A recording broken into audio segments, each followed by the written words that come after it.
Vous êtes prêt, Monsieur le Ouais, Président? je suis prêt. Cet homme a dit non à Barack Obama en face.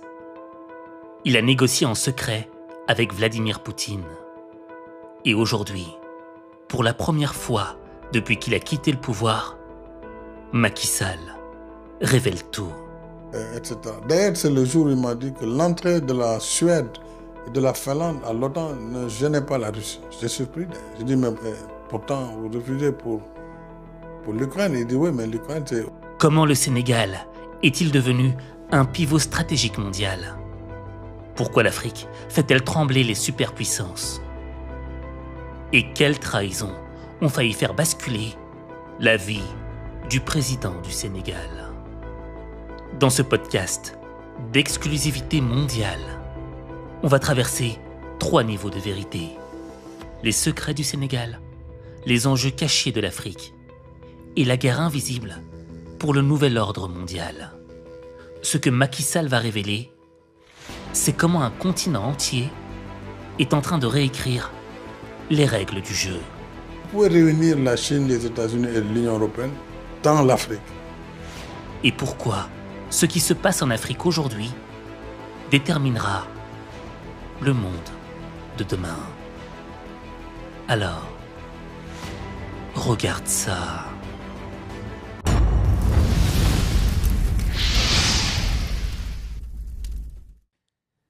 Bonjour. Aujourd'hui, dans ce podcast H5 Motivation, je reçois un invité exceptionnel. Votre Excellence, Président Macky Sall, comment allez-vous? Oui, je vais très bien. Je suis très heureux d'être avec toi, Aziz, ici dans cette émission exceptionnelle aussi, H5 Motion. Je vous remercie, Monsieur le Président. Et aujourd'hui, si on vous reçoit, c'est parce que vous avez publié un ouvrage, L'Afrique au cœur, que j'ai eu l'immense honneur de lire en avant-première. Et si je peux donner un petit résumé aux téléspectateurs, ce livre est à la fois un voyage dans l'espace et dans le temps. C'est-à-dire que, dans un premier temps, on voyage à travers votre vie. Votre vie avant d'être président, votre vie lorsque vous êtes devenu président, et même lorsque vous racontez cette histoire où vous avez été à la présidence du Sénégal, on a l'impression d'être dans votre peau et de vivre les mêmes enjeux que vous. Et là, on se dit, mais qu'est-ce que j'aurais fait à sa place? Ensuite, on a cette vision globale du Sénégal, et ensuite on voit également cette vision globale de l'Afrique par rapport au monde. Et c'est un vrai voyage dans tous les sens du terme. Et justement, Monsieur le Président, avant de pouvoir entamer notre voyage pour nos téléspectateurs à travers cet ouvrage exceptionnel, j'aimerais que l'on voyage au cœur de qui vous êtes, Monsieur le Président. Et j'aimerais savoir comment a commencé votre histoire. Alors, une question philosophique, difficile en même temps, mais mon histoire est une histoire normale, l'histoire de tout jeune Africain né après les indépendances dans une contrée très connue au Sénégal, le Sine, qui est un royaume qui a été connu pour ses valeurs, les valeurs défendues. Et je suis né issu d'une famille venue du nord du Sénégal, une famille Pulaar, donc des Peuls, mais qui ont émigré vers le pays sérère. Mes parents se sont installés, mon père dès 1950, à la recherche du travail, comme tout bon migrant, et s'est installé finalement, a fondé une famille, a fait venir ma maman, qui était également sa cousine du nord, et nous sommes nés d'une fratrie de 5 personnes, dont je suis le deuxième, l'aîné masculin, donc un peu le calife de la famille aujourd'hui. Et je suis né dans une famille modeste, mais qui a été éduquée dans les valeurs de civilisation africaine, notamment ce qu'on appelle le Pulagou, c'est-à-dire les valeurs du Peul, qui sont des valeurs de courage, de dignité, d'honneur. Et cela m'a marqué très tôt, ce qui m'a motivé aussi à me battre pour me réaliser réussir ma vie à travers les études. Mon père, je me rappelle, me disait toujours, il faut que euh, ton pic ou ta pelle soit ton stylo, ton bic. Donc, c'est l'étude, les études. Il faut faire les études. Et cela m'a beaucoup motivé. C'est pourquoi j'ai très tôt, évidemment, réussi mes études d'abord primaires, secondaires. Et dès le lycée, j'ai eu une vocation de devenir ingénieur géologue, puisqu'à l'époque, il y avait beaucoup de débats sur les mines de fer du Sénégal oriental. Et cela, en partie, m'a poussé vers la géologie, vers le sous-sol. Alors que mon père aurait souhaité que je sois plutôt un ingénieur agronome, puisqu'il travaillait à l'agriculture. Et leur chef, les agronomes français à l'époque, ils les voyaient comme des devins, tellement pour eux, c'était des gens hors normes. Donc avoir un fils agronome, c'était aussi un grand rêve pour lui. Bah, au lieu du sol, j'ai préféré la logique du sous-sol, donc explorer plus loin.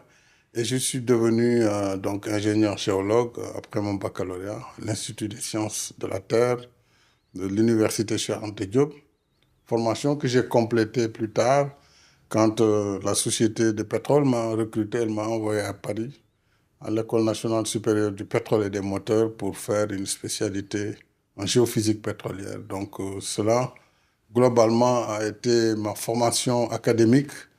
Évidemment, pendant cette formation, je me suis confronté aux idées politiques, très tôt aussi, puisque je vous disais que je suis né après l'indépendance et nous sommes les héritiers légitimes des pères de l'indépendance. Ce que Amadou Hampâté-Bâ a appelé les fils aînés du XXe siècle. Ils se sont battus, les Senghor, les Kizerbo, ils sont très nombreux en Afrique pour la décolonisation, qui ont participé pour certains à la Seconde Guerre mondiale, à la libération de la France. Et de là est parti un vaste mouvement de décolonisation en Afrique. Le mouvement de la négritude est né et aux indépendances, le combat s'est poursuivi sous d'autres formes parce que après les indépendances, on a vu que les systèmes n'avaient pas beaucoup évolué. Et jusqu'aux années 80, où il y a eu un dictat, j'utilise les termes de l'époque, le dictat des institutions de Bretton Woods.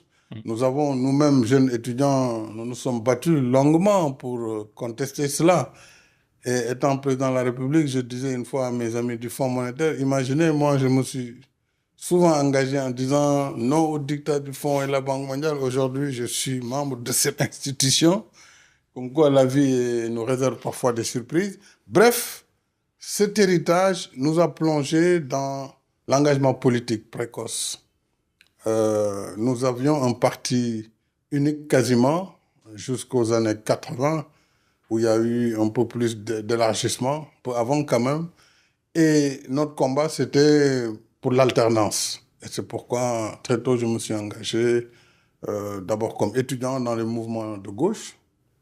J'en ai parlé un peu dans cet ouvrage et aussi dans l'ouvrage précédent, Le Sénégal au cœur, où j'ai beaucoup plus développé cet aspect de ma vie militante. Et puis, très tôt aussi, j'ai été fasciné par un homme qui a marqué l'histoire politique du Sénégal, Maître Abdoulaye Wade, un avocat brillantissime, mais qui avait un sens des réalités et qui a vraiment marqué le Sénégal et qui a été l'auteur de la première alternance politique. Donc je l'ai croisé après mes études et très vite, je me suis engagé auprès de lui et il m'a fait confiance dès le premier jour. Nous avons fait un cheminement, 11 ans dans l'opposition ensemble et 7 ans au pouvoir ensemble, 8 ans, avant que naturellement le destin ne nous oppose. Et finalement, j'ai dû le quitter son parti et créer le mien. Et ironie de l'histoire, c'est moi qui vais le remplacer à la tête du pays en 2012. Donc quoi, l'histoire est parfois réserve des surprises. Effectivement. Et justement, Monsieur le Président, moi, ce qui m'intéresse dans votre parcours, c'est ce côté, j'étais ingénieur, je suis devenu président. Et j'aimerais qu'on s'attarde un peu à ce côté ingénieur de votre vie. Et moi, ce qui m'a marqué dans votre ouvrage, c'est cette envie de trouver du pétrole et du gaz au Sénégal. Est-ce que vous pourriez nous parler de cette partie de votre vie ? Oui, avec beaucoup de plaisir, parce qu'en vérité, lorsque j'ai été recruté à Petrosen, euh, en, quat- en 90-91, le bassin sédimentaire sénégalais avait certes des indices, mais pas très intéressants. Et les compagnies pétrolières, particulièrement les majors, n'avaient aucun intérêt, aucun appétit pour des bassins peu prometteurs comme le nôtre. Nous avions travaillé avec la Mauritanie, la Guinée-Bissau, la Gambie, dans ce qu'on a appelé le MSGBS, Mauritanie, Sénégal, Mali, Gambie, Guinée-Bissau, Mhm. parce que finalement, nous partageons le même bassin sédimentaire, qui va d'ailleurs jusque vers le sud de l'Algérie, c'est-à-dire le bassin paléozoïque de l'ère primaire. Ce bassin avait du potentiel, gazier en particulier, à côté du bassin de Taodéni. Et nous vendions des concepts géologiques et nous faisions la promotion pour attirer les compagnies, pas les grands majors comme ExxonMobil ou Total à l'époque, parce que ces mastodontes ne bougent que quand il y a de l'appétit, des gros morceaux. Mais très souvent, le pétrole, vous avez des indépendants, en général, qui sont texans, qui sont vraiment des aventuriers qui peuvent investir 5 millions de dollars, 10 millions, prendre le risque. Et c'est eux qui vont dans les pays peu prometteurs, qui achètent les données, qui prennent les blocs, qui font du traitement sismique, un peu d'analyse géologique, et qui font la promotion. Donc, nous, à l'époque, notre but, c'était de faire la promotion de notre bassin sédimentaire et nous participions à plusieurs conférences internationales de promotion ou des associations comme l'American Association for Petroleum Geologists ou bien la Society of Geophysics. Et des rencontres comme ça, on venait avec nos données pour dire voilà le potentiel que nous voyons chez nous, ben, nous vous invitons à venir, etc. Nous l'avons fait avec toutes les générations de géologues, de géophysiciens de Petrosen. Il faut rappeler qu'on a eu des découvertes il y a longtemps dans ce qu'on appelle le Dome Flore au sud du Sénégal, en Casamance offshore. Mais à l'époque, c'était du pétrole lourd, donc qui n'avait pas une vocation à être exploité. Et ce pétrole lourd est toujours là. Et nous avions aussi un peu de gaz vers Thiès, à Gadiaga, mais c'était de petites quantités. Donc le potentiel, il était là, la roche-mère, elle est là, donc il fallait maintenant trouver les gisements qui pouvaient économiquement être intéressants. Et ce travail a été obtenu quand moi je suis devenu président de la République en 2015, première découverte. Boum, on trouve du gaz à la frontière entre la Mauritanie et le Sénégal, exactement à la frontière maritime, en offshore profond, 2100-2500 mètres de profondeur.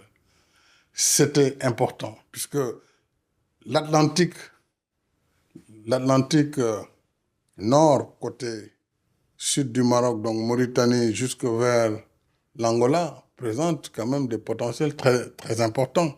Et nous savons en géologie aussi, quand vous prenez l'Amérique du Sud, vous savez, ça s'embrique. Par analogie, on voit tout ça. Et cette exploration nouvelle avec les nouvelles technologies ont permis justement de mettre en lumière cette découverte. Et au même moment, quasiment quelques mois après, nous avions une découverte aussi, cette fois-ci, de pétrole au sud de la Gambie, dans ce qu'on appelait le jugement de Sangomar, en référence à la pointe de Sangomar, parce que c'est pas loin, à 100 km des côtes. Et cette fois-ci, on a eu un jugement de 100 000 barils de pétrole avec la société Woodside, qui est une société australienne. Eh bien, l'aventure a commencé comme ça. Donc, fin 2015, début 2016, découverte de pétrole, évidemment, avec tout le lot de joie, mais aussi d'inquiétude. Et c'est là où j'ai dit, il y a eu beaucoup d'erreurs par le passé dans beaucoup de pays, mais nous, ce que moi je vais déjà impulser, c'est la création d'un institut supérieur du pétrole et du gaz Mhm. pour former les meilleures élites dans tous les domaines, afin que même si demain nous n'exploitons pas, parce qu'entre la découverte et l'exploitation, il se passe un temps important, de 4 à 5 ans minimum, qu'on appelle la période du développement, où on doit multiplier les puits, multiplier les études, regarder le marché et arriver à une décision finale d'investissement à partir de laquelle, évidemment, on y va ou on n'y va pas. Donc, il y avait encore de l'incertitude. Mais j'ai dit, lançons un institut du pétrole et du gaz qui a recruté sa première promotion. Il y avait Sur 2000 candidats, on en a pris 20. Et ils rentraient après le master ou un diplôme d'ingénieur. Ils font 2 ans. Donc aujourd'hui, je suis heureux de constater que ces promotions qui sont sorties de cet institut, franchement, occupent les positions de management, à la fois technique comme économique et financière. Et ça, c'était très important. Ensuite, j'ai impulsé toute une batterie de lois pour encadrer l'exploitation future du pétrole, notamment l'interdiction pour l'État d'engager des dettes en mettant en gage les ressources dans le sous-sol. Cela est prohibé au Sénégal, ce n'est pas possible. L'État doit garder sa crédibilité pour s'endetter, mais pas pour mettre en gage des ressources qui ne sont pas encore sorties. Donc ça, c'est très clairement interdit de par la loi, mais aussi la création d'un fonds pour les générations futures qui recouvrerait 10%, qui récupérerait 10% des ressources, des recettes, etc., etc. Et nous avons consolidé aussi notre position à l'ITIE, qui est l'initiative pour la transparence des industries extractives, où le Sénégal, naturellement, a eu une position de choix depuis que nous y sommes rentrés en 2013. C'est très intéressant, Monsieur le Président, parce que lorsque vous vous exprimez, on sent l'ingénieur, on sent l'homme de la technique. Et justement, moi, ce qui m'avait marqué, c'est que au début de votre livre, vous parlez de votre objectif. Votre objectif qui est à la fois un objectif technique, mais qui a un cœur émotionnel, qui correspond à l'électrification et à l'accès à l'eau de votre pays. Et moi, j'aimerais savoir, est-ce qu'on pourrait revenir sur l'histoire de l'enfant qui a découvert l'électricité et qui était à vos côtés, cette histoire qui vous a touché, et à partir de cette histoire, comprendre la problématique de l'accès à l'électricité et à l'eau. Oui, c'est une histoire à la fois émouvante et qui marque en réalité le quotidien des populations africaines. J'étais en tournée, comme je le faisais souvent quand j'étais en fonction, dans les régions, ce que j'appelais les conseils présidentiels de développement. Et là, j'étais dans la région du sud-est, la région de Kédougou, qui était l'une des régions les plus éloignées à l'époque, avec très peu d'infrastructures. Et nous avons comblé évidemment ce déficit, notamment un hôpital de dernière génération et un lycée, ainsi que pas mal d'infrastructures de base. Alors c'est dans ce cadre que, étant sur place, il y avait un programme qu'on appelle le PUDC, Programme d'urgence de développement communautaire. Et je vais y revenir sur ce PUDC, puisque c'est moi qui l'ai lancé quand je suis arrivé à la tête du pays, et pourquoi il a été conçu. Et ce programme donc de développement communautaire avait 4 vocations. L'électrification rurale pour les populations, l'accès à l'eau potable et le désenclavement, puisque les villages en réalité sont vulnérables, sont enclavés, et dès les moindres pluies, ils sont coupés du monde. Donc, une politique de désenclavement par des pistes rurales était également une dimension très importante. Et la 4e dimension que j'avais assignée à ce programme, c'était l'allègement des travaux des femmes. Parce que, figurez-vous, et d'ailleurs, je me rappelle toujours de Camara Laye, dans un de ses ouvrages, il racontait, et nous, on nous faisait réciter ça à l'école primaire. Et je vais avoir le plaisir de chanter ça, parce que je l'ai chanté à l'école primaire, tous les jeunes enfants. Et Camara Laye disait, dès que le coq chante, le village s'éveille. Alors, les coqs chantent le jour paraît, tout s'éveille dans le village pour que le bon couscous soit prêt. Femme debout et du courage, pilon pam pam, pilon pam pam, pilon gaiement.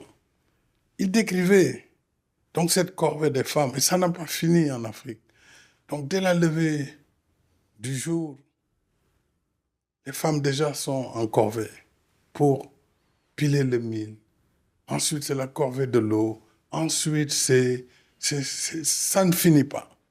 Et ce programme, j'ai dit, il faut alléger le travail des femmes. Je ne veux plus voir de Sénégalaises qui vont aller piler du mil avec leurs propres mains, alors que nous devons donner des machines, des moulins à mil, des moulins à décortiquer, etc., etc., pour que les femmes gagnent plus de temps pour s'occuper d'elles, pour prendre soin d'elles, etc., de leurs enfants, etc.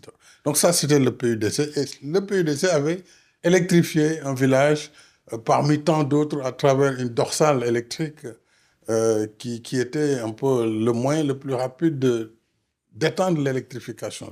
Et là, nous étions au village de Tomberonkoto, très connu dans le Kédougou. Et donc, j'arrivais vers 18 heures pour la mise en service. Et il y avait du monde, les gens étaient gais, mais on attendait encore le signal. Et quand on a donné le signal, le moment est arrivé de toucher au bouton qui devait... Alors, quand la lumière jaillit dans cette obscurité, il y a eu un tel cri strident de cet enfant qui m'a regardé et nos regards se sont croisés. Il était à la fois heureux, mais en même temps émerveillé par cette lumière qu'il voyait soudainement, qu'il n'avait jamais vue auparavant. Et j'ai dit, moi, ce sourire de cet enfant m'a marqué. M'a marqué et m'a donné une profonde satisfaction. D'abord, satisfaction pour comprendre que l'essentiel, finalement, quand on gouverne, ce n'est pas tant les bâtiments. Moi, je suis un bâtisseur. Hein. J'aime bien bâtir des ponts. Mais le plus important, c'est pas ça. Le plus important, c'est le bonheur qu'on peut donner aux populations. Sur des choses basiques, l'électricité, depuis 1800 et quelques, ça a été découvert dans le monde. Il y a encore des contrées qui n'en ont pas. La moitié des Africains n'ont pas encore accès à l'électricité. C'est ça le combat. L'accès à l'eau potable. Vous ouvrez un robinet, c'est un geste manuel en ville. Et l'eau coule. Mais ailleurs, ce n'est pas du tout évident. Donc, ce combat-là, pour les accès universels, j'en ai fait mon combat. Et quand j'avais quitté mes fonctions de Premier ministre, que j'avais quitté le pouvoir et je suis rentré dans l'opposition, quand j'ai créé mon parti, je suis allé à la rencontre de mes compatriotes. Et c'est là où j'ai découvert quand même le niveau d'indigence encore, malgré le fait que moi-même, j'avais dirigé le gouvernement pendant 3 ans et quelques. J'avais été ministre même de l'énergie avant. Mais je n'étais jamais rentré aussi profond dans le pays. Or, cette fois-ci, j'avais le temps, je partais pour un mois, je rentrais dans toutes les contrées et je voyais de façon objective l'absence d'infrastructures de base. Je me suis dit, mais nous, malgré tout ce qu'on a fait, il reste beaucoup à faire. Et c'est là où déjà, en 2009, j'ai dit à mes camarades, écoutez, il nous faut inventer un nouvel ordre de priorité. Ce qu'on a appelé à l'époque dans mon parti un NOP, nouvel ordre de priorité. C'est-à-dire, il faut nous attaquer aux questions de base.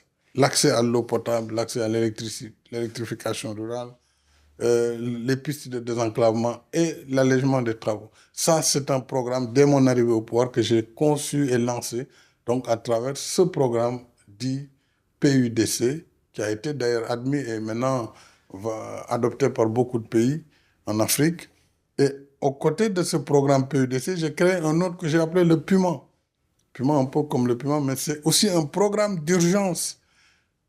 Le PUMA, donc, et de modernisation des axes et territoires frontaliers. Parce que figurez-vous, l'arrière-pays est toujours moins bien fourni. Mais les zones limitrophes, les zones frontalières sont complètement abandonnées à elles-mêmes.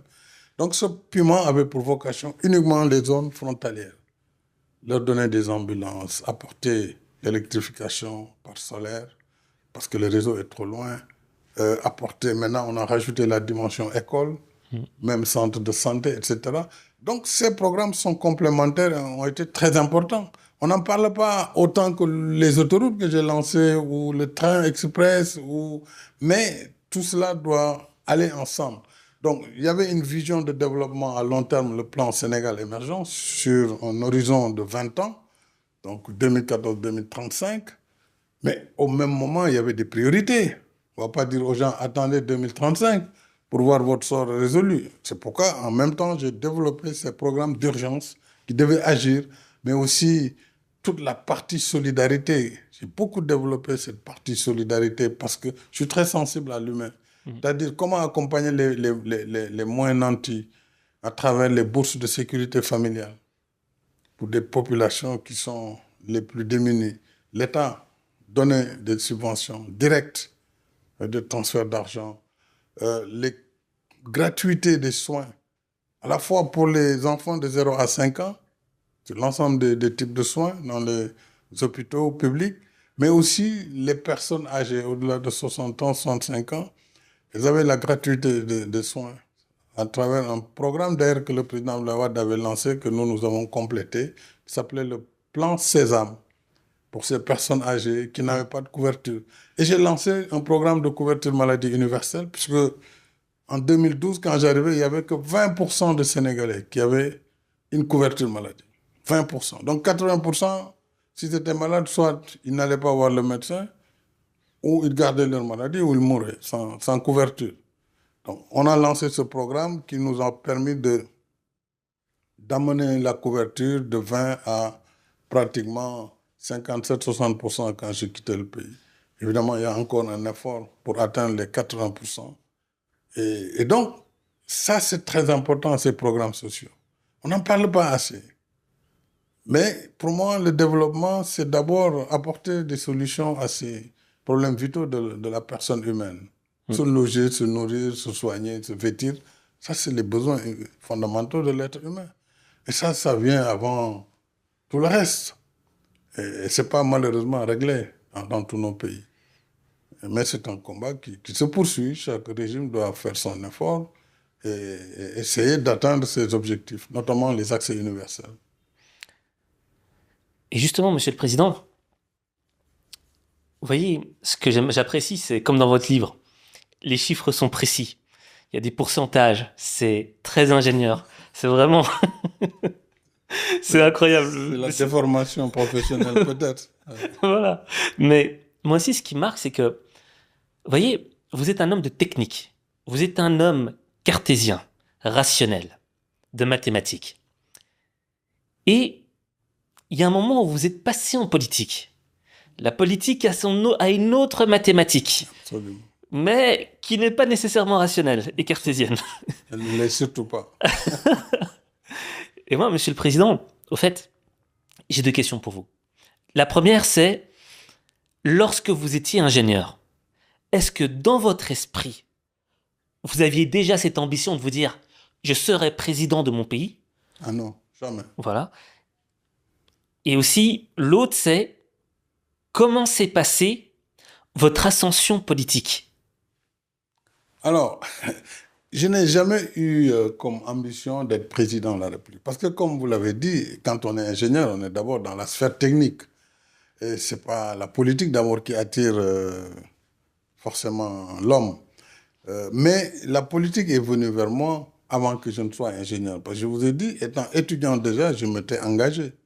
Et j'étais dans les partis de gauche, dans un parti d'obédience maoïste en particulier, où j'ai beaucoup appris la rhétorique, l'art de parler en public. Je dirigeais des mouvements étudiants, j'étais membre de l'amicale de la faculté des sciences, mais j'ai été le premier président de l'association des élèves ingénieurs de l'Institut des sciences de la Terre. Donc, avant d'être ingénieur, j'étais déjà engagé politiquement. Donc, devenu ingénieur, j'ai continué cet engagement tout en travaillant dans ma société et je suis entré en politique vraiment à gauche, puis en 83 j'ai arrêté avec la gauche et puis j'ai voté pour Wade et plus tard en 89 j'ai adhéré dans son parti, PDS.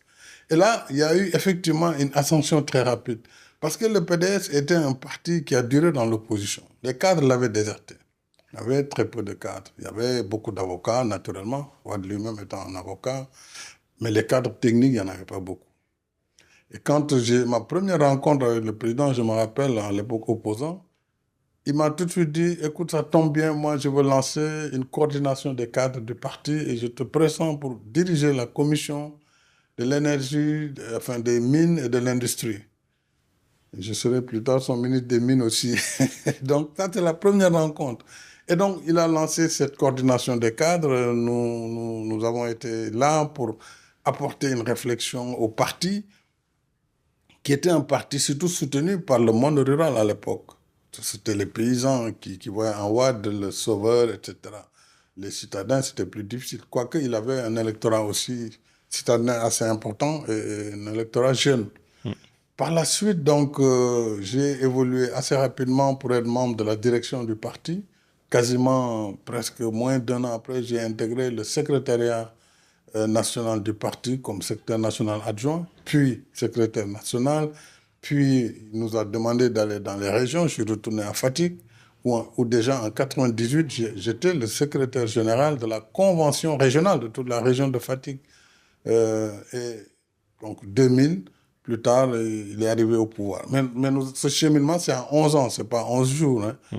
11 ans de combat assez difficile, d'ostracisme. Vous connaissez comment ça se passe souvent en Afrique.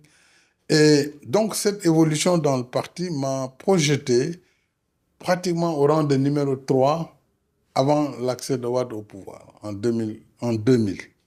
Parce que à partir de 98, il y a eu une grosse restructuration et un départ massif de cadres qui ont quitté Wade parce que bon, ils voyaient plus la perspective d'une alternance après tant d'années. Et donc, c'est là où nous sommes arrivés, jeunes cadres engagés, et nous en voulions. Et donc, après lui, il y avait Idrissa Seck et je venais après Idrissa Seck. Mais je n'étais pas très connu par le public parce que voilà, j'étais pas un grand orateur. Voilà, mais je faisais mon évolution dans le parti. Et en 2000, donc quand le président Wade a été élu, bon, moi je ne suis pas rentré au gouvernement tout de suite. Je ne suis rentré qu'une année plus tard. Mais après, il m'a pris comme conseiller à la présidence de la République. Et puis, un an après, il m'a pris comme directeur général de l'entreprise où j'étais. Je suis devenu le directeur général. Puis, quelques mois plus tard, le ministre de l'Énergie, qui était mon secteur d'évolution. Et j'ai fait une carrière ministérielle très rapide et très fulgurante, puisque 2001, je suis rentré comme ministre de l'Énergie, des Mines et de l'Hydraulique, c'est un gros département. Puis ministre d'État, ministre de l'Énergie, des Mines et de l'Hydraulique. Puis après l'accident du bateau Le Joola, on m'a confié le département des infrastructures. Avec tout ce département, c'est très lourd. Vraiment, ça n'a duré qu'un mois. Et après, je suis retourné dans mes amours d'origine, le ministère des Mines et de l'Énergie, jusqu'en 2003, où le président a voulu que je sois le ministre de l'Intérieur. Alors, je ne voulais pas, parce que j'étais technicien, je vous l'ai dit, j'étais déjà engagé dans les réformes pour la Sénélec, la privatisation. Alors, je voyais d'un mauvais œil le ministère de l'Intérieur, qui, à mes yeux, apparaissait comme le ministère de la répression, la police. Bon, il m'a dit non, non, c'est une nécessité, il faut que tu ailles là-bas. Bon, finalement, j'ai dit, si c'est votre choix, Monsieur le Président, je le ferai avec engagement. Et j'ai beaucoup appris. Je suis allé donc au ministère de l'Intérieur. J'ai fait que 8 mois là-bas, mais 8 mois intenses et riches d'enseignements. Parce que c'était un moment où, malheureusement, il y a eu un contentieux, une crise entre le président et son premier ministre. Et moi, ministre de l'Intérieur, j'étais entre les deux. Oui, ce contexte-là, comment c'est difficile. Et puis finalement, au bout de ces 8 mois, j'ai été moi-même Premier ministre, donc désigné pour conduire le gouvernement. Et tout ça, on est en 2004, donc en 4 ans. 4 ans, et Premier ministre, je suis resté 3 ans, quasiment et demi. J'ai dirigé le gouvernement avec les hauts et les bas, j'en ai parlé. On est entre le marteau du président et l'enclume, la base qui refuse. Bon, ils sont jeunes, pourquoi eux, nous, on est venus avant, etc. Mais bon, c'est beaucoup d'enseignements. Et aussi, ça vous forge.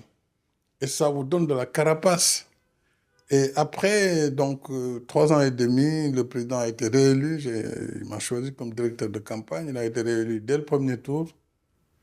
C'est après ça que j'ai été envoyé à l'Assemblée nationale pour diriger le Parlement comme président de l'Assemblée. C'est là où les problèmes ont commencé en vérité avec mon parti et puis qui ont fini par une loi me destituant en tant que président de l'Assemblée nationale. Et après ça, naturellement, j'ai démissionné et je me suis libéré de tous mes mandats, notamment celui de maire de la ville de Fatick. J'étais maire depuis donc 2002 et l'aventure a commencé. J'ai créé mon parti, l'Alliance pour la République.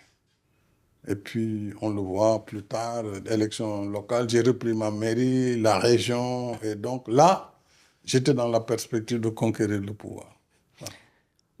Justement, Monsieur le Président, moi j'avais lu cette partie. Quand vous avez créé votre propre parti, les couleurs, vous prenez du marron, on rajoutait du beige, une tête de cheval parce que ça représentait, c'était le symbole de l'endurance, de la fidélité à l'homme. Ça m'avait marqué ça. Et Monsieur le Président, avec tout votre respect, on sent l'homme de la technique, et je le dis encore, et justement, moi-même qui ai côtoyé, qui suis de formation ingénieur et qui ai côtoyé beaucoup d'ingénieurs, il y a aussi une dimension dans la politique d'intelligence émotionnelle.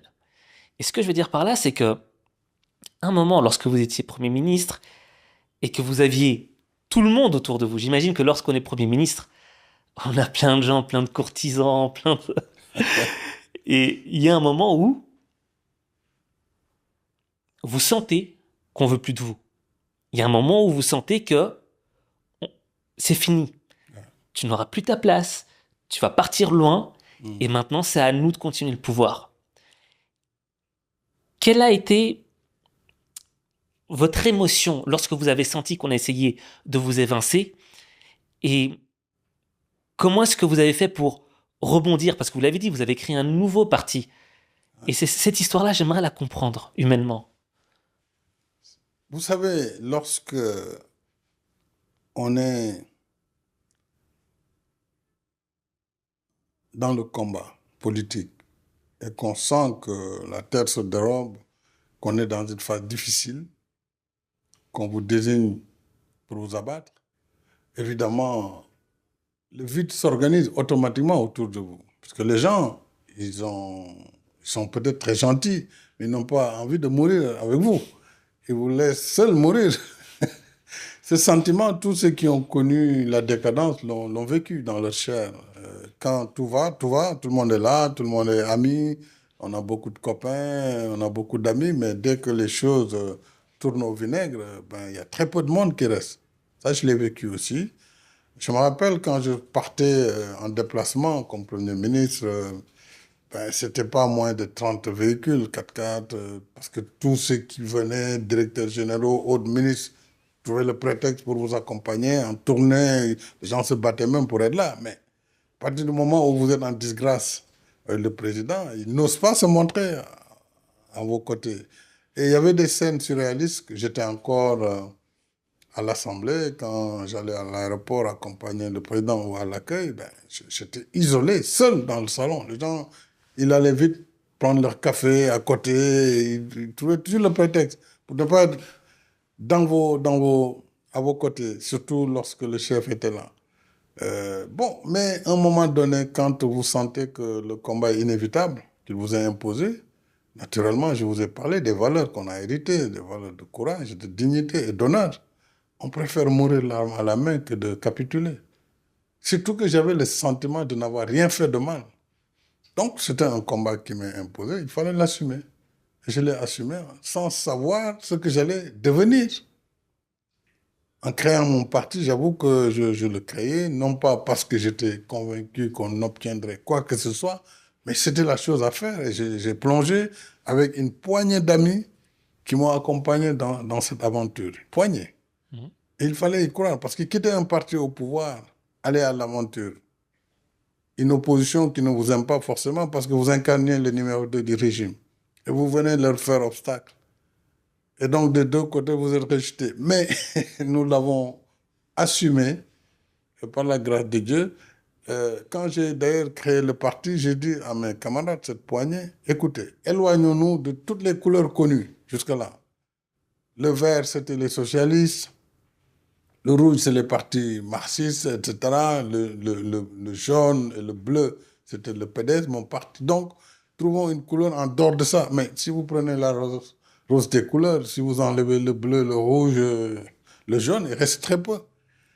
Donc, c'est comme ça qu'on a dit, nous voulons prendre la couleur de la terre, qui est le marron, mais c'est une couleur terne. C'est lourd. Donc, on a dit, mais le marron tout seul, on a simulé avec l'ordinateur, c'était quand même pas terrible, terrible. Alors, et ma femme était là, je dis, mais nous, on cherche. Elle dit, en tout cas, nous, les femmes, souvent, quand on met du marron, on l'habille avec le marron beige avec le beige. Donc au moins, ça nous donne deux couleurs. Et on a mis la tête de cheval parce qu'on voulait un emblème. Un emblème, c'est la tête de cheval. Et qui nous a rappelé le cheval Al-Buraq. Mais aussi le cheval, on l'a pris pour l'honneur, la dignité qu'il incarnait comme animal, la fidélité, la force de travail et donc et la noblesse de l'animal. Donc on a pris le cheval, la tête de cheval comme emblème qu'on a mis en marron et le, le fond était donc qu'on a mis en beige, la tête de cheval, et sur fond marron. Et on a mis les étoiles, 15 étoiles qui représentaient les 15 régions du Sénégal, les 14 et la diaspora comme 15e région. Alors quand on a déposé, le gouvernement a dit non, si on les laisse avec ces 15 étoiles et la diaspora, ils vont nous prendre la diaspora. Ils nous ont dit non, non, si vous voulez que le parti soit reconnu, il faut enlever les étoiles parce qu'il y a un parti qui a des étoiles. J'ai dit qu'à cela ne tienne, ils n'ont qu'à enlever les étoiles. De toute façon, nous, la diaspora, c'est notre 15e région. Et nous l'avons vécu comme tel. Donc, le vide autour de soi, oui, je l'ai vécu, l'incertitude, et après ma démission de l'Assemblée, naturellement, de numéro 2 de l'État, je suis devenu simple citoyen. J'ai rendu mes passeports diplomatiques. Je ne les ai retrouvés qu'en étant élu président de la République. Je voyageais en passeport ordinaire pendant ce temps. Il y a une anecdote d'ailleurs, un de mes militants en Espagne, quand ils m'ont accueilli, il était un peu content et zélé. Il a dit à la police espagnole, nous allons accueillir notre ancien Premier ministre, il faut qu'on accède à l'avion, il a tellement vendu l'affaire. Bon, quand je suis arrivé avec le passeport ordinaire, le policier lui dit, mais c'est ça votre ancien Premier ministre? Il n'a même pas de passeport diplomatique. Le gars, il dit, mais allez voir Google, vous allez voir que c'est un ancien Premier ministre. Mais ça, c'est l'Afrique, etc., etc. Donc, M. Ba, Soumane Ba, il s'appelle. Ça m'avait beaucoup frappé. Et quand je suis devenu président une fois, je suis allé retourner en Espagne, il était dans ma délégation. Il a versé des larmes parce que cette fois-ci, il dit, c'est la police qui nous escorte. Alors que chaque fois qu'on entendait les sirènes, nous, on fuyait, on était des commerçants marchant à la sauvette. Et ça l'avait beaucoup marqué. Tu vois, ça, c'est des histoires humaines comme ça qui me plaisent beaucoup et qui ont marqué cette période importante de ma vie. Bah, c'est ça qui est intéressant en fait, parce que nous, on a la façade médiatique. Ouais, On vous voit sur les médias et on voit pas toute cette histoire derrière. Donc, on n'arrive pas à peser l'homme. On ne sait pas qui est l'homme. Et là, par exemple, rien que cette anecdote, ben moi, elle me fait dire, à votre place, j'aurais eu peur. J'aurais eu peur d'affronter un pouvoir plus puissant que moi, sur papier. Ça ferait peur à n'importe qui. Et la majorité des gens auraient tendance à abandonner, à se soumettre, à trouver un moyen d'arrondir les angles. Et moi, ce que je trouve fort, c'est que vous êtes resté sur votre position. Et justement, moi, ce qui m'intéresse, c'est de savoir, Monsieur le Président, vous avez vécu tout ça. Vous avez vécu le rejet. Vous avez vécu la trahison humaine. Et toutes ces émotions négatives qui vous habitent, toutes ces déceptions qui vous habitent. Comment est-ce qu'elles ont pu laisser place à la motivation, à la niaque d'aller de l'avant pour remporter les élections? Vous savez, lorsque vous vous engagez en politique, vous devez vous départir de tout ce qui est sentiment de revanche, en comprenant que les choses fondamentales pour lesquelles vous vous battez sont de loin plus importantes que les petits crimes entre copains ou les trahisons. Oui, il y a des trahisons tout le temps dans la vie, et à tous les niveaux.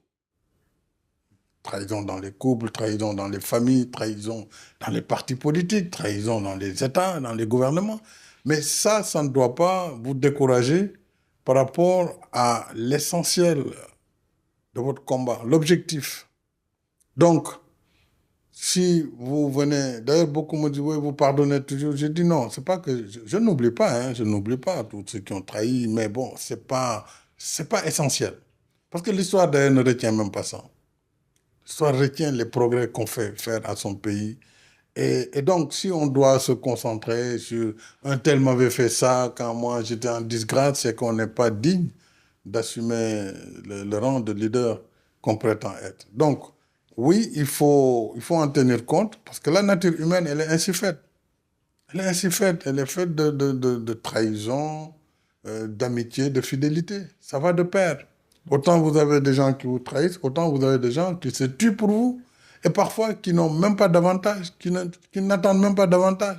Parce qu'ils le font pour le cœur, ils s'engagent. Les gens, aujourd'hui, moi, je ne suis plus président, mais ceux qui me soutiennent, qui prient pour moi, sont de loin plus nombreux que ceux qui m'ont trahi.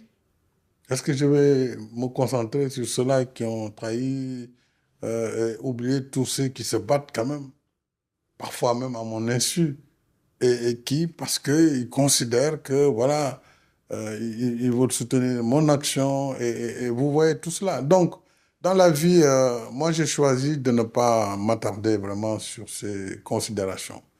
Je sais me fâcher, hein, comme je suis un être humain, mais je me fâche très rarement. Et quand je me fâche avec quelqu'un, c'est presque définitif. Mais j'ai une très, très grande capacité d'absorption. Et ça, je rends grâce à Dieu. Et je ne m'emporte pas très vite. Donc, je suis très posé, très pondéré. Et je sais encaisser. Mais je sais aussi fermer. euh, je sais fermer les portes et fenêtres quand c'est nécessaire. Mais bon, je ne le souhaite même pas parce que ce n'est pas important et ce n'est pas Mm. essentiel. Et justement, bah déjà ça c'est fort parce que moi j'ai pas cette capacité que vous avez, hein. Moi si, c'est pour ça que je comprends, c'est une très grande qualité. Moi, je n'ai pas cette capacité parce que c'est difficile. Mais justement, là je comprends mieux. Vous absorbez toutes ces méchancetés qu'on vous a faites. Et ensuite, lorsque vous êtes là, lorsque l'élection arrive, vous vous battez. Qu'est-ce qui vous donne l'envie d'avancer? Et en même temps, lorsque vous arrivez à remporter l'élection présidentielle, quel est le switch qui se passe à l'intérieur de vous-même? Déjà, à partir du moment où je me suis engagé et j'ai créé le parti, moi j'étais convaincu que si l'élection se tenait en 2012, avec le travail que nous avions fait sur 3 années, vraiment Mm. à temps plein parce que j'avais créé une société de consulting quand j'ai quitté. J'ai un ami qui était directeur d'une banque de développement qui m'a dit, écoute, Macky, moi je suis ton ami, je te dis franchement, ton histoire là, ça ne marchera pas parce qu'aucun partenaire ne va te donner un marché contre ton gouvernement. Et comme la manière dont tu es parti, ce n'est pas possible. Donc moi, je te conseille vraiment de te concentrer sur la politique. C'était courageux de sa part. Mais je suis rentré, j'ai dit à mes camarades, écoutez, le bureau d'études, tout ça, mettez ça dans les placards, allons-y à fond, battons-nous, H24. Allons à la rencontre de nos compatriotes. Et donc pendant ces 3 années, vraiment, nous nous sommes donné les moyens politiques, d'abord de créer le parti, d'exister, de le faire connaître. Et je savais, de par le nombre de comités que nous mettions à la base, que si on va aux élections, nécessairement on amènera le président au second tour. Et nous, nous serions deuxième. Ça, je le savais mathématiquement, puisque Mm. nous avions plus de 4135 comités de 100 membres à l'époque. Donc ça faisait plus de 435 000 voix minimum. Et effectivement, j'ai eu 710 000 au premier tour. Donc je savais que s'il y a l'élection, nous, on allait au second tour. Et, et dans ce combat, comme je vous l'ai dit, au fil des tournées, j'ai vu ce qui nous attendait. Et nous avons conçu notre programme qu'on a appelé le chemin du véritable développement, en Wolof Yoonu Yokkute, où nous avons repris ce concept de nouvel ordre de priorité et la nécessité aussi d'engager des réformes, de donner plus de soutien. Et dès que j'ai été élu, le soir même, ma pensée, c'était de voir quel programme nous allons mettre en marche tout de suite. Et j'ai été élu le 25 mars. Et le 2 avril, c'était la passation. Et le 4 avril, la fête de l'indépendance. Une semaine entre l'élection et la prise de fonction. Et c'est là où j'ai vu aussi la puissance de l'État du Sénégal. Je veux dire, sa solidité. Mm. Et d'ailleurs, mon remplaçant, l'actuel président Bassirou Diomaye Faye, pareil, il a été élu le 24 mars pour prendre fonction le 2 avril. La même armée qui salue le président sortant, c'est elle qui l'accueille, l'État qui se met à quatre pour organiser la transition. Et ça, c'est très important et ça, on doit le conserver. Parce que c'est le signe des grands États. Et donc, moi, le 4 avril, je n'avais pas encore de gouvernement. J'ai juste nommé un Premier ministre. Nous avons fait la fête nationale, version très donc, modeste. Et après le 4 avril, j'ai formé mon premier gouvernement. Et moi, je connaissais très clairement mes priorités. Parce que j'avais l'avantage quand même d'être Premier ministre avant, d'être ministre dans plusieurs secteurs, d'être président de l'Assemblée. Je savais parfaitement ce sur quoi il fallait insister. Et donc, c'est pourquoi, tout de suite, on a fait ce qu'il fallait. Et j'ai réadapté ce programme, véritable chemin du développement, donc vers le plan Sénégal émergent, qui a été finalisé en 2014. Et en 2014, on a basculé vers ce nouveau référentiel des politiques publiques, normalement qui est en vigueur, parce qu'il y a une loi qui l'institue comme programme économique au Sénégal, même si les nouvelles autorités ont lancé d'autres lois, mais il faut déjà changer cette loi qui donne le référentiel unique des politiques publiques. Et donc, 2014 a été le démarrage du PSE, qui a fait quand même des résultats extrêmement importants. C'est assez fort, parce que quand je vous écoute, Monsieur le Président, je remarque une chose. Vous voyez, dans d'autres pays occidentaux, lorsqu'un candidat gagne les élections présidentielles, il a son petit temps de repos, il a son petit temps pour savourer le plaisir de la victoire. C'est un luxe pour nous. Tout est priorité. Et justement, et c'est ça qu'on ressent, et on ressent aussi dans votre livre. Et moi, c'est ça qui m'a marqué. C'est qu'il y a une partie dans votre livre où, lorsque vous devenez président, on a l'impression qu'on rentre dans votre peau. J'ai lu ce livre et je me disais, waouh, là le président il nous met à sa place. Et là je vois toutes les difficultés, les appels des différents États, tout cela. Et je me dis, déjà là, il y a un stress. Parce que le stress, c'est pas de se dire est-ce que je vais être bon ou pas. Le stress, c'est je suis responsable d'une grande nation. Et moi, Monsieur le Président, justement, c'est là. J'aimerais que vous partagiez avec nos téléspectateurs les différents appels que vous avez reçus dès que vous avez été nommé président. Qu'est-ce qui s'est passé directement et qu'est-ce que vous avez ressenti? Qu'est-ce qui vous a habité à partir du moment où vous avez su que vous alliez habiter la fonction? Tout de suite, ce qui s'est passé, j'étais à l'hôtel au Radisson Blu de Dakar, donc le soir de l'élection. Et nous suivions donc les résultats. J'étais dans ma suite avec mon épouse, on était seuls.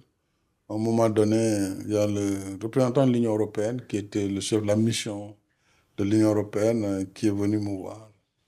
Et vers 21h, 21h30, quand le président Wade m'a appelé, j'ai pris le téléphone, je suis tombé sur Karim, qui m'a salué, il m'a dit le président voulait te parler, je l'ai remercié. Et j'ai pris le président Wade au téléphone. Il m'a dit, Macky, écoute, je dois te dire que les résultats sont sortis et tu as gagné l'élection. Ça, c'est mon adversaire qui le disait, le président en fonction. Donc, je voulais te féliciter. C'est quand même fort, mais en Afrique. Je dis, Monsieur le Président, je vous remercie pour ce geste. On n'attendait pas moins de vous. Et comment va Madame la Première Dame, Viviane Wade? Elle me dit, elle est là avec les enfants. Je lui transmets mes hommages. Et je salue également Singeli, sa fille, je salue Karim et tout. Et le représentant de l'Union européenne a suivi l'émission, la conversation. Et donc, quand j'ai raccroché, j'ai dit à ma femme, oui, c'était Medwad. Donc, il reconnaît que j'ai gagné. Et puis, je suis venu m'asseoir. Le type, il dit, mais Monsieur le Président, vous vous rendez compte, vous venez de gagner l'élection présidentielle? J'ai dit, oui. Il dit, mais vous ne le faites pas. C'est pas possible. Il faut qu'on sabre le champagne. Je dis, ah oui, mais sauf que moi, je ne prends pas de champagne. Donc, il dit, non, non, moi, je vais dans ma chambre, à côté. Il est parti. J'ai dit, oui, mais moi, je vais prendre de l'eau. Bon, alors, moi, j'ai pris mon verre d'eau avec ma femme. Et puis, il dit, il était étonné qu'il n'y ait pas cette manifestation de joie. Parce que déjà, moi, je voyais tout de suite la charge qui attend. Quel gouvernement? Il y avait une très large coalition qui me soutenait, tous les candidats. Nous étions 14, dont le président sortant. Et donc, les 12 autres m'ont soutenu. Oui, c'est une charge. Qui mettre au gouvernement, qui ne pas mettre au gouvernement, mes compagnons. Déjà, j'étais dans cette phase, et puis les téléphones qui commencent à sonner, les chefs d'État qui appellent, voilà, à gauche, à droite, voilà, on rentre tout de suite dans la fonction. Et la presse m'attendait en bas pour ma première déclaration. Donc, il fallait finaliser avec mes amis du parti, de la coalition, parce qu'il y a une coalition qui me portait. Et puis, bon, j'ai finalisé le papier pour faire mon premier discours, 1 heure après. Et avant de commencer la vaste sortie pour faire un tour de ville qui nous a mené toute la nuit quasiment dans les rues de Dakar, et on a fini à notre état-major à Liberté 6 Extension. Donc, c'est des moments assez intenses en émotion, mais en même temps, vraiment la prise de conscience que quelque chose de nouveau est là et maintenant on est face à son destin. Qu'est-ce qu'on va faire? Qu'est-ce qu'on ne va pas faire, etc. Voilà, mais c'est passé naturellement, j'allais dire, du candidat au second tour qui pensait qu'il pouvait passer au président élu. C'est instantané. Et on habite tout de suite la fonction. La responsabilité, les appels, les chefs d'État américains, européens qui appellent, les collègues africains. Maintenant, tout de suite, tu es à leur niveau. Et puis voilà. Et puis le lendemain, c'était déjà le président élu, les discussions avec les autorités qui prennent contact, la sécurité qu'on vous envoie, parce que c'est le président élu, voilà, elle est là. Et puis voilà, et puis une nouvelle vie commence. Une nouvelle vie commence. Et, Monsieur le Président, là où je vous ai vraiment connu, certes, j'avais vu votre victoire quand j'étais plus jeune, mais moi, il y avait un moment qui m'avait marqué, Monsieur le Président. C'était cette conférence de presse que vous aviez avec le président des États-Unis d'Amérique, Barack Obama, qui était venu au Sénégal. Et là, vous m'aviez laissé sans voix.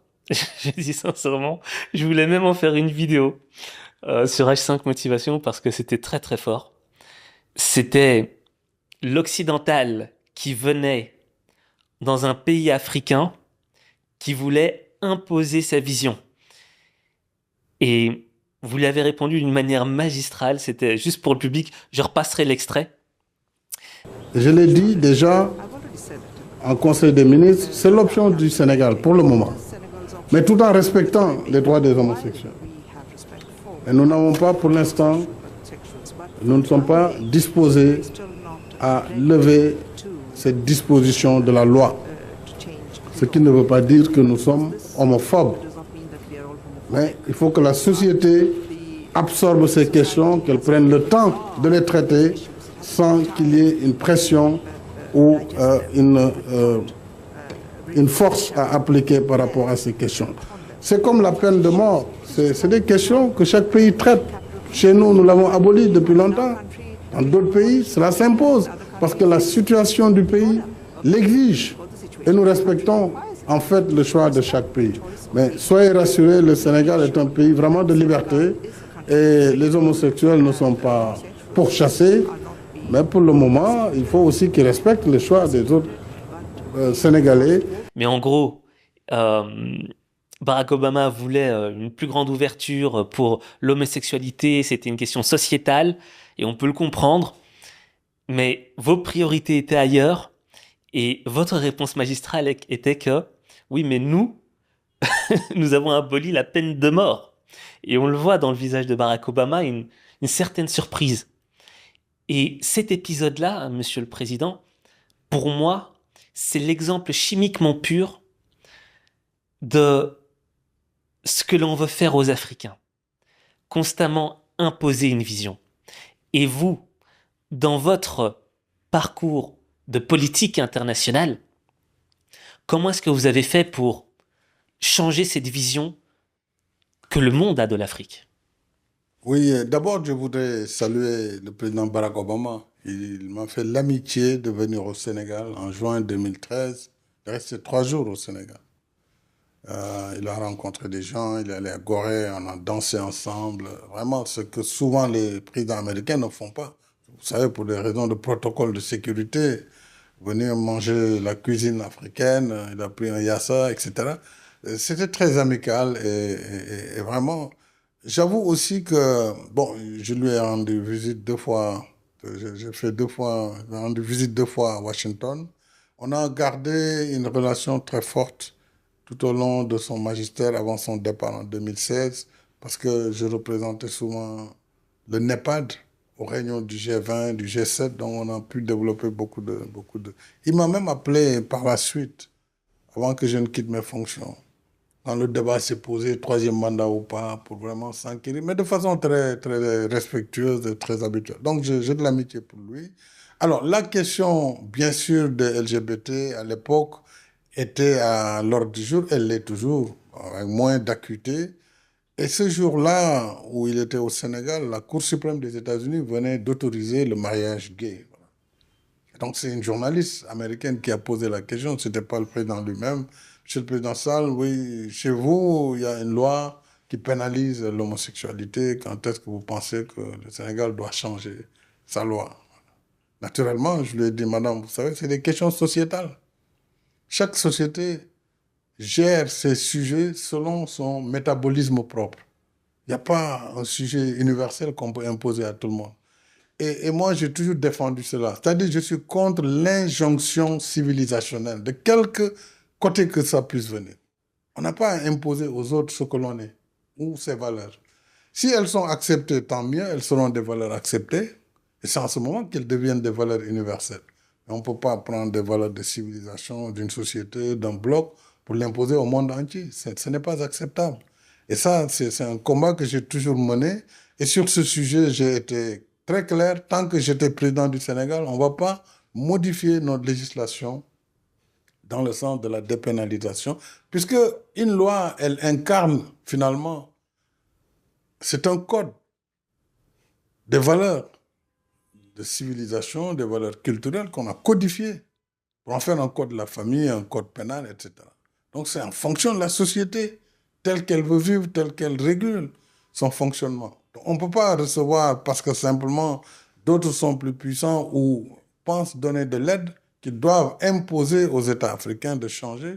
Ça, je l'ai toujours refusé et ça a été une ligne de conduite de mon gouvernement jusqu'à mon départ. Il n'est pas question qu'on change nos lois parce que simplement on a besoin d'aide ou de coopération. Sinon, nous ne serions pas nous-mêmes. Et ce combat, je l'ai poursuivi aussi devant la tribune des Nations Unies. Déjà, Senghor le disait en 1963, à la tribune des Nations Unies. Et les pays, comme il disait, au banquet de l'universel, c'est-à-dire au rendez-vous du donner et du recevoir, il faut que chacun apporte sa contribution pour arriver vers la civilisation de l'universel. Mais on ne peut pas avoir un bloc qui impose à tout le monde. C'est sa manière de penser et de vivre. Nous l'avons rejeté. Tout comme j'ai rejeté d'ailleurs au plan musulman, sur le plan religieux, ceux qui veulent nous imposer un islam rigoriste qui n'a rien à voir avec nos valeurs. L'islam, certes, c'est une religion du juste milieu. Et notre prophète Mohammed sallallahu alayhi wa sallam est un modèle de tolérance. On ne peut pas nous inventer un islam qu'on n'a jamais connu depuis 1000 ans. Moi, je me suis évertué à contrer cela. Islam, oui, musulman, oui, mais africain aussi. Nous sommes des Africains, nous ne sommes pas des Arabes, nous ne sommes pas des Européens, nous ne sommes pas des Blancs, nous sommes des Africains et fiers de l'être. Et c'est ça, finalement, d'ailleurs, le sens de la négritude que Senghor et Césaire ont théorisé comme étant l'ensemble des valeurs de culture et de civilisation du monde noir. Et le monde noir, vous savez, on peut remonter très loin dans l'histoire. C'est d'abord le berceau de l'humanité. Qu'on le veuille ou pas, ça c'est l'histoire. Et donc, on ne peut pas dire que l'Afrique n'a pas de valeur de civilisation ou n'a pas de valeur culturelle. C'est une aberration. Donc, restons unis, travaillons ensemble, mais respectons-nous. En tout cas, moi, je me respecte, je respecte les autres. Et quelqu'un qui ne veut pas me respecter, je lui montrerai très simplement qu'il ne mérite pas mon respect non plus. Et justement, Monsieur le Président, vous parlez de cette notion du respect. Comment est-ce que le continent africain peut se faire respecter? Dans votre livre, il y a un épisode qui m'a marqué. L'épisode du G20 à Bali. vous étiez le président de l'Union africaine et vous avez demandé de faire partie de ce G20. Et c'est là qu'on a vu toutes les limites. On a ressenti comme un rejet. Et j'aimerais que vous puissiez nous expliquer cet épisode, Monsieur le Président. Alors, le G20, ça a été une aventure quand même glorieuse. Il faut s'en réjouir. Puisque entre le moment où moi j'ai été élu président de l'Union africaine, j'avais déjà réuni un petit comité pour dire quel doit être notre combat. Puisque c'est un mandat renouvelable, une année. Ça passe vite. On ne peut pas tout régler. Quels sont les schémas sur lesquels nous allons insister pour donner une empreinte et laisser cette empreinte? Il y avait la représentation de l'Afrique dans le Conseil des Nations. Donc j'en ai fait un combat. L'admission de l'Afrique au G20. Et j'ai commencé le plaidoyer au G7 de l'Allemagne, où j'ai dit aux membres du G7, ils n'étaient pas nombreux, ils ont 7 plus l'Union européenne, nous souhaitons intégrer le G20, non pas par désir, mais parce que nous sommes 1,4 milliard d'habitants, nous Africains. Nous sommes 54 pays. Et notre économie, puisqu'on parle d'économie au G20, faisait à l'époque 2 700 milliards de dollars. Ça fait 2,7 trillions de dollars. Si vous le projetez sur les 20 premières économies, on devait se situer entre la 6e et la 7e place. Donc je leur ai dit, je ne comprends pas que nous ne soyons pas membres, mais nous sommes invités chaque fois que le pays organisateur a un feeling pour l'Afrique. S'il n'a pas de feeling, on n'est pas invité. C'était comme ça. Tantôt on y va, tantôt on n'y va pas. Et quand on vient, on nous donne une petite fenêtre de tir où voilà, on rencontre les gens en moins de 50 minutes après. Et donc, je dis, je compte sur vous, leader du G7, puis du G20, pour rétablir cette injustice vis-à-vis de l'Afrique. 6e, 7e économie mondiale, 1,4 milliard d'habitants, 54 pays. Pourquoi on n'est pas membre? Alors que l'Union européenne est membre. L'Union africaine doit être membre. Voilà le discours, il est simple. Il ne faut pas le contester, c'est des faits, il est factuel. Et là, il y a eu tout de suite des réactions positives. D'abord le président Macron, il faut le dire, et le président Charles Michel. Tout de suite, en Allemagne, on dit qu'ils pensent que c'est un argument de taille qu'il faut soutenir. Et j'ai commencé donc la croisade pour l'admission. Et cette croisade m'a conduit naturellement dans la plupart des pays membres du G20. J'ai saisi par courrier tous les membres du G20. Le président Xi Jinping, le président russe, Poutine, le président des États-Unis, Biden à l'époque, tous les pays membres de l'Europe qui sont au G20, l'Arabie Saoudite. Et tout de suite, j'ai eu des réactions quand même positives. Je vous ai rappelé celle de la France, du président du Conseil européen. Et tout de suite, la Chine a réagi, le président Xi, pour dire non seulement il soutient, mais il engage aussi les BRICS, parce qu'il dirigeait les BRICS à l'époque. La Russie a donné son accord et j'ai poursuivi le combat. Et finalement, les États-Unis, en décembre 2023, le président Biden, au cours du sommet USA-Afrique, des leaders, l'Amérique a soutenu cette adhésion. Et ça, c'était important. Elle a soutenu aussi la réforme du Conseil de sécurité, qui est l'autre combat que nous menons. Comment se fait-il que l'Organisation commune des Nations unies, évidemment qui a été créée en 1945-46, fin de la Seconde Guerre, avec 53 pays, garde les mêmes textes, les mêmes structures, les mêmes leviers, 80 ans après. Et donc, nous avons exigé une place de membre permanent au Conseil de sécurité en tant qu'Afrique. Ce débat, depuis 20 ans, il est en cours, on n'avance pas. Et on pense qu'on doit avancer comme on l'a fait pour le G20 et comme le Fonds monétaire international vient de le faire en octroyant un 3e siège à l'Afrique. Parce que maintenant, il y a 25 sièges au conseil d'administration. L'Afrique en a 3. Il n'en avait que 2. Et donc, c'est un combat permanent que nous devons mener pour avoir notre place. Parce que l'Afrique est partie de loin. Et je rappelle le congrès de Berlin. J'aime bien le rappeler parce que quand le chancelier Otto von Bismarck a réuni les puissances européennes pour dire, au lieu que nous nous battions entre nous pour nous partager ce vaste plateau de l'Afrique, concertons-nous et faisons les arrangements entre nous, comme ça on évite de nous battre. Et c'est comme ça que l'Afrique a été morcelée. Quand vous voyez les frontières divisées, balkanisées. Et ça nous suit jusqu'à maintenant. Parce que avec les indépendances, les Africains ont dit, attendez, ne revenons pas sur les frontières. Elles n'ont pas été bonnes, mais si nous revenons, nous allons passer notre temps à faire la guerre les uns contre les autres. Donc, laissons les frontières telles qu'elles ont été héritées de la colonisation, malgré les imperfections. Vous prenez un pays où vous avez la moitié qui est la capitale, la moitié est dans un pays, l'autre est de l'autre côté. Un pays comme la Gambie et le Sénégal, vous voyez comment c'est fait, c'est assez bizarre. Beaucoup de bizarreries, mais c'est l'histoire, on l'a assumé. Et donc, à la création de l'Organisation de l'Unité africaine, c'était une règle sacro-sainte qu'il fallait, pour éviter les guerres entre pays africains, il fallait laisser les frontières telles qu'elles ont été. Par la suite, on a changé un peu. Le Soudan a été cassé pour créer le Soudan du Sud, etc. Mais finalement, cette balkanisation, évidemment, elle a été pour partie responsable de l'absence de la force de l'Afrique. Parce que quand vous prenez le continent, sa superficie, 30 millions de kilomètres carrés. 30 millions. Les États-Unis font 9 millions. La Russie fait 17 millions, c'est le pays le plus vaste. La Chine, pour moins de 9 millions ou 9 millions. Vous pouvez réunir la Chine, les États-Unis et l'Union européenne dans l'Afrique. Donc voilà le territoire. Et il faut le construire. Il est vaste. J'ai l'habitude de dire, pour aller à New York, de Dakar, on fait 7 heures. Pour aller à Cape Town, de Dakar, je fais 9 heures. Pour aller à Djibouti, je fais 9 heures. Pour aller à Addis, c'est 8 heures.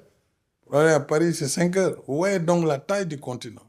Et sa diversité ethnique, raciale, culturelle.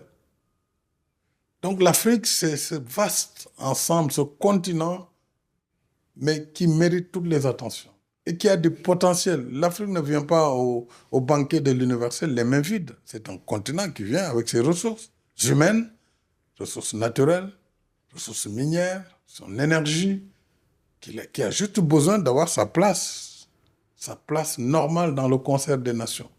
Sa place, c'est donc qu'on réforme l'organisation qui nous gouverne tous, l'ONU, qu'on réforme également les institutions financières multilatérales, les institutions de Bretton Woods, comme on dit, qu'on nous donne plus de pouvoir, qu'on nous écoute plus, et que le mécanisme qui gouverne aussi la dette, le schéma soit revu.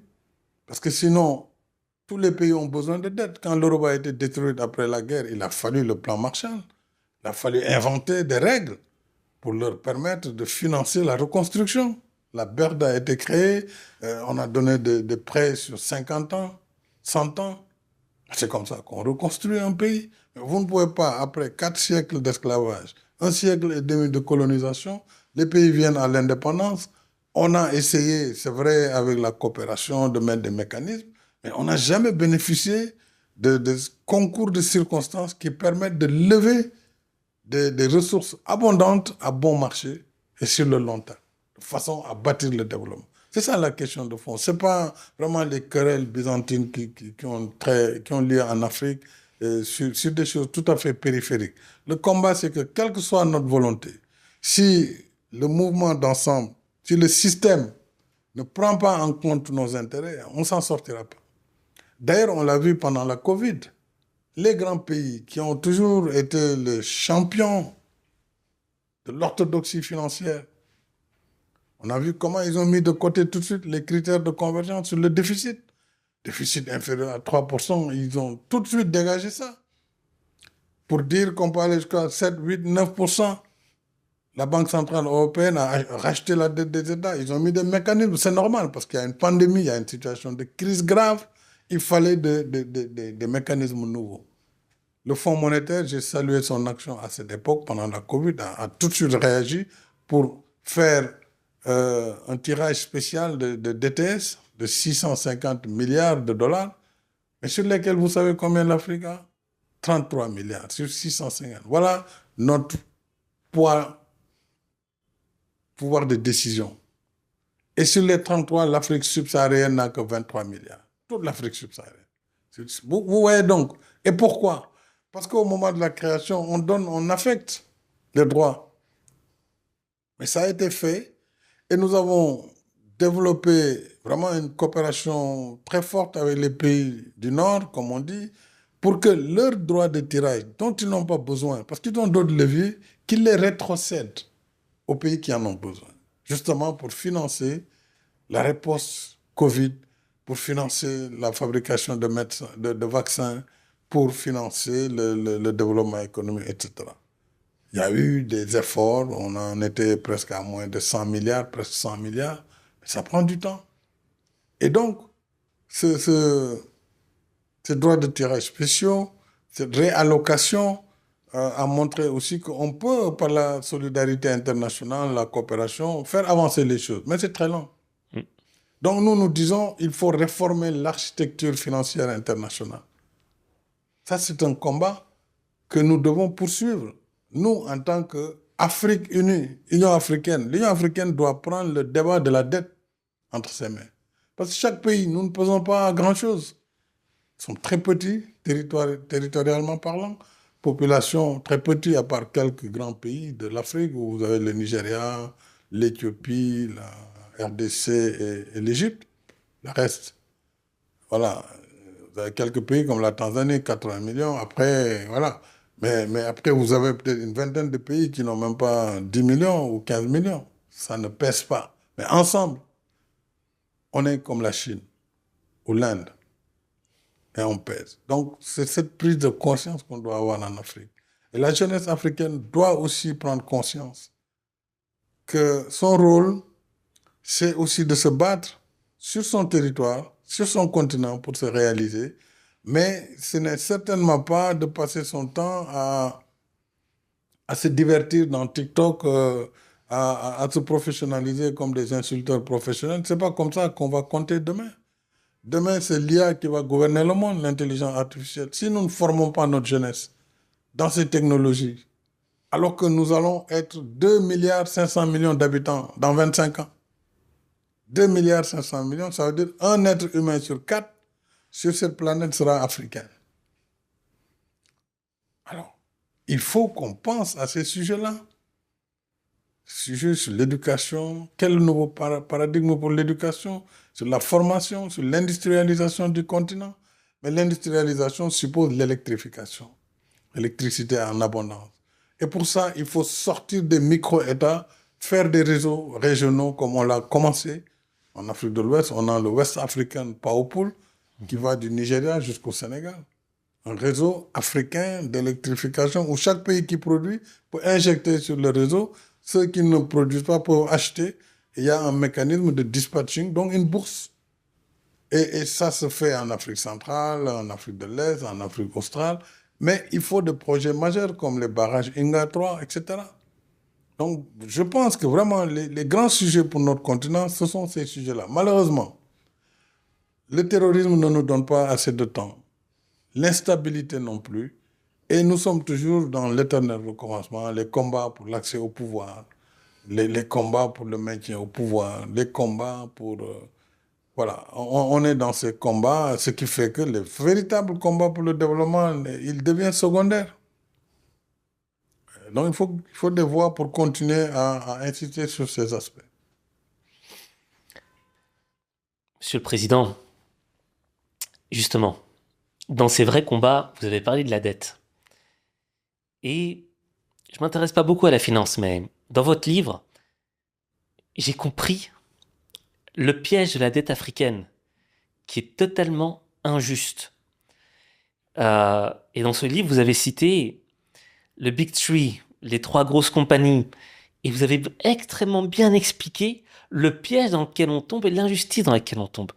Et ça, c'est vraiment un extrait que j'aimerais que vous puissiez nous expliquer, qu'on comprenne de vos mots.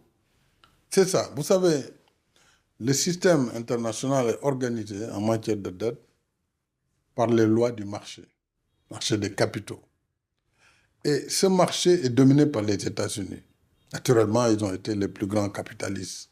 Et donc, très tôt avant les autres, ils ont compris qu'il faut des mécanismes. Et ils ont mis en place, c'est pas un hasard, c'est les 3 grandes agences de notation sont toutes américaines. Fitch, Moody's, S&P, Standard and Poor's. C'est elles qui notent l'ensemble des pays du monde, l'ensemble des projets. Et en fonction de la notation qu'ils vous donnent, votre positionnement détermine le niveau de risque qui vous est affecté. Et selon le niveau de risque, évidemment, vous payez des assurances qui peuvent être très élevées parce que vous êtes perçu comme un pays à risque. Et donc, vous vous endettez plus cher. En général, en Afrique, les gens ils s'endettent 5 fois, voire 8 fois plus cher que les pays européens. Même si parfois, il y a eu des pays européens qui ont été en défaut. Je ne vais pas les citer. On s'endette 5 fois, voire 8 fois plus cher. Parce que si on considère que nous sommes un pays à risque, en Afrique, dès qu'un pneu est brûlé, parce qu'il y a une manif, on dit voilà, le pays brûle. Ah, c'est l'instabilité. Pourtant, en Occident, ça brûle aussi, mais personne n'en parle. Et ça ne choque pas. C'est pas parce qu'on brûle ou on casse dans les capitales occidentales que ça va affecter forcément leur notation. On a vu pendant la Covid, et ce n'est pas moi qui l'ai dit, ce sont les institutions financières internationales qui l'ont dit, le comité de Bâle, que pendant la Covid, les économies en développement ont été très sévèrement sanctionnées par les agences de notation, pendant que les pays en développement ont largement pu passer la balle, malgré le fait qu'aucun pays n'était prêt à faire face à la Covid. On a manqué de tout, même de masques, on se rappelle. La guerre des masques dans les aéroports chinois pour aller acheter des masques, faire des stocks, garder les vaccins. On manquait du tout pendant la Covid. Pays pauvres comme pays riches. Et cette notation, c'est ce qui nous coûte le plus cher. Ce n'est pas la dette elle-même. Et j'ai, pendant longtemps, en tant que président du NEPAD, mais aussi de l'Union africaine, plaidé avec nos partenaires de l'OCDE pour leur dire, nous voulons commercer avec vous, acheter plus, mais notre problème, c'est que si nous achetons des biens et que nous sommes tenus de les rembourser sur une période de temps très courte, mais le service de la dette devient insoutenable. Donc, il vous faut allonger les périodes de remboursement, donc les maturités, et il faut baisser les taux. Les taux, lorsqu'ils sont bas et les maturités allongées, les États peuvent réaliser plus vite leur développement parce qu'ils peuvent s'endetter pour construire du chemin de fer, construire des routes, etc., etc. Mais si on nous donne des crédits commerciaux, comment voulez-vous que nous amortissions des routes ou des autoroutes sur 10 ans? C'est impossible. Ou un chemin de fer. J'ai donné l'exemple du barrage de Sambangalou. Le Sénégal avait donc en charge d'emprunter au nom de l'OMVG, au nom de la Guinée-Bissau, Gambie et le Sénégal. Nous portions. Les seuls crédits qu'on avait, c'était des crédits OCDE sur 12 ans. 2 années de grâce et 10 ans de remboursement pour un barrage hydroélectrique. Donc une énergie renouvelable. Un barrage qui a une durée de vie au moins de 100 ans. Comment tu peux le rembourser en 10 ans? Donc le prix de l'électricité, il va être très cher. Donc ce sont des exemples très précis. Et quand on parle aux pays de l'OCDE, ils vous disent oui, mais ce sont les règles. Mais je dis les règles, il faut les modifier. Si nous voulons que nous commercions plus, et nous, on ne demande pas la charité, on ne demande pas l'aide. L'aide, de toute façon, ne peut nous mener nulle part. Parce que nos besoins, notre population est tellement importante, nos besoins tellement nombreux que ce n'est pas par l'aide publique qu'on va s'en sortir. On a besoin plutôt de partenariats co-construits où on définit ensemble les mécanismes d'accès au financement de façon optimale. En ce moment, nous, on a le financement, on a le transfert de technologie et vous avez aussi vos entreprises qui viennent. Vous avez l'opportunité et c'est du gagnant-gagnant. Et les agences, nous les avons aussi rencontrées, nous leur avons parlé. Ce qu'elles disent, c'est que nous n'avons pas assez de données. We don't have much data in Africa. On n'a pas assez de données, mais organisons-nous pour donner le maximum d'informations. Si vous tenez compte des informations que nos banques locales utilisent, que nos sociétés civiles utilisent, que nos gouvernements utilisent, on peut les organiser. Maintenant, restera comment arranger les données. Que vous pouvez les avoir brutes, mais ils ont un format. Si vous n'êtes pas dans ce format, on considère que vous n'avez pas assez d'informations pour éclairer l'investisseur. C'est ça qui fait la dégradation. Donc c'est un dialogue permanent. Et il faut que les Africains aussi comprennent ce dialogue. Bon, l'Union africaine vient de décider cette année, pendant son sommet, de la création d'une agence panafricaine de notation. C'est très bien. Moi, je l'ai salué, mais il ne faut pas se tromper le combat. Nous ne pouvons pas nous noter nous-mêmes, sinon ça ne va pas faire crédible. Bon, par contre, j'ai dit, cette agence, si elle est mise en place et qu'elle fonctionne, il faut qu'elle travaille avec les big trees. Pour leur dire, écoutez, messieurs, voilà, nous, les informations que nous avons, et créer un dialogue interactif. Ensuite, je pense que nous avons en Afrique quelque chose de très important, c'est l'index Ibrahim. De la Fondation Mo Ibrahim, il a créé un index composite sur près de 10 paramètres qui allient à la fois la bonne gouvernance, les questions sanitaires, les questions d'éducation, de développement humain. Et c'est un index très crédible sur l'Afrique, uniquement, sur la gouvernance en Afrique. Je pense que cette agence panafricaine de notation pourrait s'appuyer vraiment de façon très forte et collaborer avec l'index Ibrahim et ensemble venir dialoguer avec les Big Three. Je crois que ça va changer la perception et cela va se traduire par une amélioration, nonobstant les problèmes qui peuvent exister. Il peut y avoir des problèmes sur 4-5 pays, mais nous sommes 54, on l'oublie. Donc, ce n'est pas parce qu'il y a des problèmes sur 4 ou 5 pays que toute l'Afrique est affectée. Donc, ce combat-là aussi, je le mène comme le combat sur le climat. Là aussi, une injustice inqualifiable. Parce que nous ne sommes pas industrialisés. Donc, nous ne sommes pas en mesure même d'émettre beaucoup de CO2. L'Afrique toute entière, c'est moins de 4% des émissions de gaz à effet de serre. Donc, ce n'est pas nous. Si la planète est menacée. Par contre, nous payons le prix cher parce que nous sommes victimes des conséquences du réchauffement climatique. Alors que nous avons en apport le bassin du Congo, nous sommes un poumon vert comme l'Amazonie, la forêt du Congo, et nous disons simplement, travaillons ensemble pour que les impératifs climatiques soient pris en compte dans nos efforts de développement, mais il ne faut pas que nous on renonce au développement simplement parce qu'il y a la question climatique. Et pour cela, nous avons besoin, nous, de l'adaptation, que tous nos efforts de développement, les constructions d'infrastructures, que tout cela s'accompagne d'une vision pour l'adaptation. Et ça doit être financé.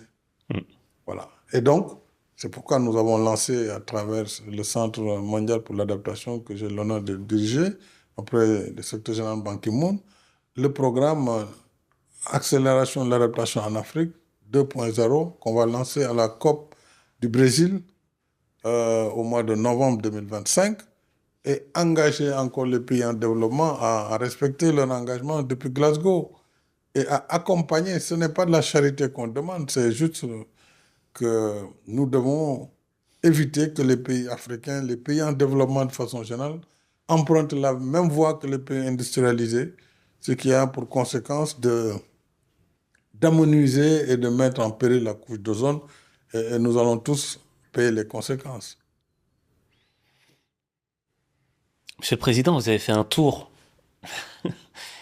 exceptionnel et c'est là qu'on comprend que c'est très dur d'être président. Parce que vous avez plein de choses à gérer en même temps, que ce soit le climat, le financier, etc. Et vous savez, Monsieur le Président, souvent on dit que vous êtes un homme discret, réservé. Mais lorsqu'on vous écoute là, maintenant, on comprend que vous êtes surtout un homme d'action et que vous n'êtes pas un tribun qui va promettre des choses, espérer. Et justement, moi, il y a un épisode qui m'avait marqué dans votre présidence. Je pense que vous étiez encore président de l'Union africaine. Vous parliez justement de la Covid-19, de la pandémie, des crises qu'on a vécues, mais il y avait une crise très grave qui se profilait pour le continent africain. C'était la guerre en Ukraine et l'approvisionnement en blé. Et ça, voilà encore une fois un élément qui est très important pour moi, parce que là, lorsque vous discutez avec nous, on comprend c'est quoi la fonction. Vous avez vu, vous nous avez expliqué les choses humaines, on se dit, mais c'est compliqué parce que faut jouer contre des règles que des gens ont inventées il y a X années et qui ne veulent plus changer parce que ça ira plus en leur faveur. Et nous, on doit se développer à côté. Et il y a une situation, moi, où je me suis dit, mais qu'est-ce que j'aurais fait à la place du président? Le blé n'arrive plus en Afrique à cause de la guerre en Ukraine. Et vous, comment est-ce que vous avez agi à ce moment-là? Ça, c'est une période assez importante parce que je venais de prendre mes fonctions de président de l'Union africaine au mois de février.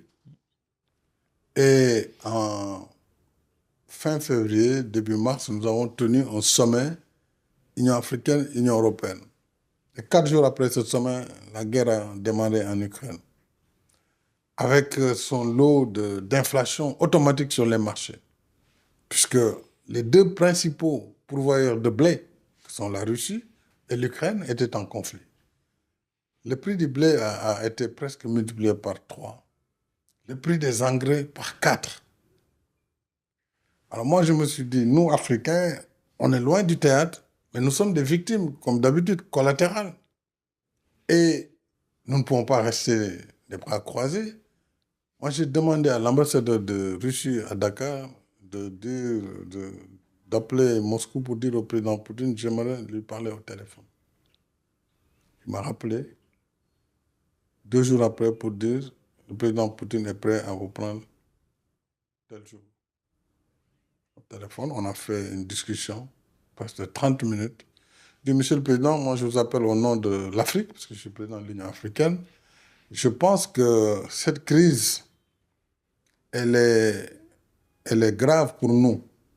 Parce que, figurez-vous, nous ne pouvons plus importer de blé, ni de Russie, ni d'Ukraine. De Russie parce qu'il y a eu des sanctions sur le système SWIFT, donc nous ne pouvons pas payer. Nous sommes dans le système international, donc on ne peut plus acheter.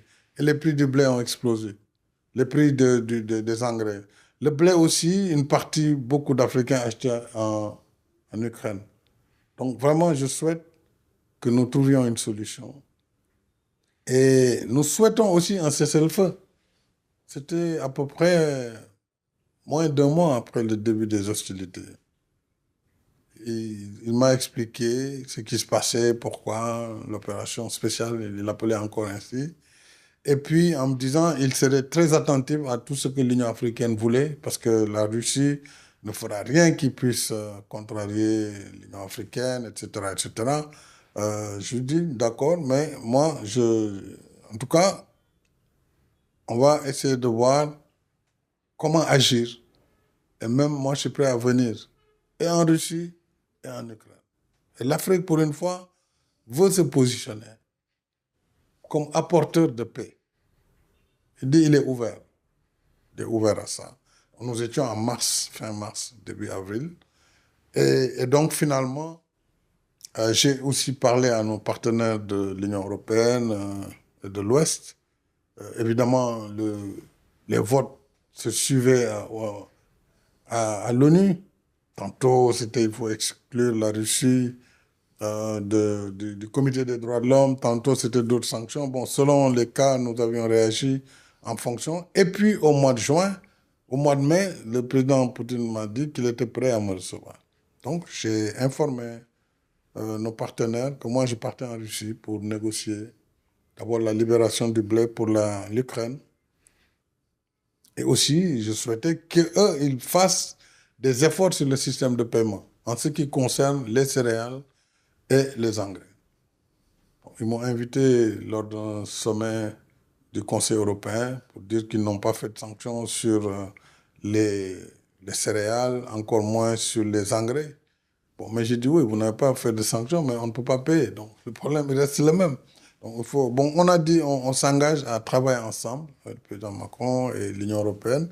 Et je suis parti en Russie, donc à Sochi. Et j'étais le premier chef d'État depuis le déclenchement de la guerre. Le président Poutine m'a reçu pendant 3 heures et quelques. On a échangé. Il m'a dit qu'il était prêt à l'époque à entrevoir la possibilité que Odessa puisse être accessible, le port d'Odessa.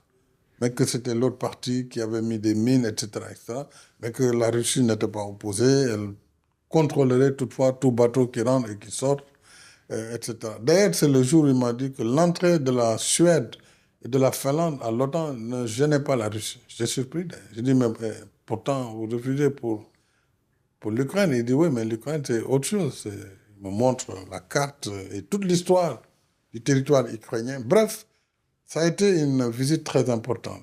Et après cette visite, j'ai convaincu nos collègues africains d'entreprendre une médiation. Et on a eu un comité de 7 chefs d'État, dont l'Afrique du Sud, le Congo, les Comores. Entre-temps, moi j'ai quitté donc, la présidence et le président des Comores a assumé donc, la fonction. Et je pense qu'il y avait donc, l'Afrique du Sud, le Sénégal. On a monté une mission à Kiev pour rencontrer le président Zelensky. Et par la suite de Kiev, on est allé à Saint-Pétersbourg pour voir quelle contribution on pouvait apporter pour un cessez-le-feu, évidemment, pour la libération des enfants détenus, des enfants ukrainiens, etc. C'était inhabituel de voir l'Afrique se mêler de ces conflits mondiaux. Bon, mais nous avons fait notre devoir, même si nous n'avons pas réussi à apaiser. Mais je crois que ce qui était le plus important, c'était l'audace et le fait de dire nous sommes là et nous comptons et il faut écouter nos voix pour la paix mondiale. Ça a été un moment très important. Par la suite, évidemment, les choses sont revenues un peu à la normale pour ce qui concernait le blé et surtout les engrais. Parce que je leur disais, le blé, c'était une chose, mais le plus important pour nous, c'est les engrais. Parce que toute notre agriculture repose sur les fertilisants. Donc, quand nous produisons du manioc, du coton, de l'arachide, il y a des engrais. Et les engrais, c'est surtout 3 composants, le NPK, donc l'azote, le phosphore et le potassium. Et souvent, c'est le potassium qui est très difficile à avoir. Quelques pays, comme la Russie, la Biélorussie, le Canada, la Chine et un peu les États-Unis, les autres, il peut avoir les autres composants, comme le Sénégal a du phosphore et le phosphate, d'autres ont aussi l'azote, etc., parce qu'ils ont du gaz naturel. Mais je pense que ce marché-là, depuis, a entraîné aussi des réactions en Afrique. Nous avons pu, grâce au partenariat extérieur avec la Afrique Exim Bank, constituer une centrale d'achat. D'abord pour acheter les vaccins. Acheter les vaccins pendant la Covid, mais groupés. Parce que si chaque pays venait, d'abord on était tellement petits et les prix étaient hors de portée, les prix pour les vaccins anti-Covid. Donc on a fait cette plateforme et avec la guerre en Ukraine, on l'a reconduite pour l'achat du blé.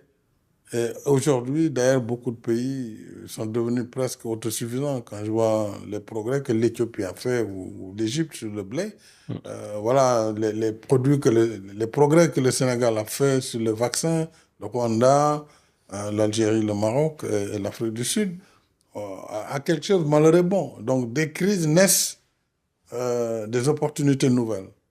Mais nous devons avoir en vue de travailler en bloc à l'échelle du continent, si nous voulons compter. Monsieur le Président, j'ai 2 questions qui se confrontent dans mon esprit en ce moment. Lorsque je vous écoute parler, Monsieur le Président, je vois ce rôle de médiateur entre les nations, pour l'Afrique, et il y a une indiscrétion qui court beaucoup dans différents médias, c'est que vous êtes un des candidats qui serait pressenti pour le secrétariat général de l'ONU. Et, Monsieur le Président, je souhaiterais savoir si cette information est affirmative. Et dans un autre temps, vu cette expérience que vous avez et qu'on a découverte ici, quels seraient vos objectifs si vous deviez exercer la fonction ?